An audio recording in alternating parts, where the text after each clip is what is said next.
ইব্রাহিম আলাইহিস সালামকে যখন নাকি আগুনের মধ্যে ফেলে দেওয়া হয়, আগুনের মধ্যে ফেলে দেওয়ার পর আগুন যখন নাকি ইব্রাহিমের একটা পশম পর্যন্ত জ্বালাইতে পারলাম, এমনি নমরুদ ডাক দিয়ে বলে, আগুন এতদিন পর্যন্ত তোমাকে জ্বালানো অবস্থায় রাখলাম, একটা মানুষ ইব্রাহিমকে তুমি জ্বালাইতে পারো না।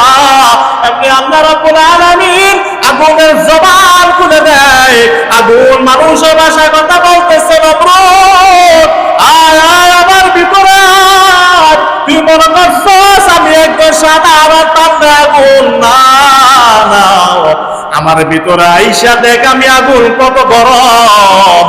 আমার ভিতরে তোর মতন নমরুদ একটা নয়, দুইটা নয়, লক্ষ লক্ষ নমরুদকে আগুনে পালাইতে দেরি হয়, নিমিষে জ্বালাইতে দেরি হবে না।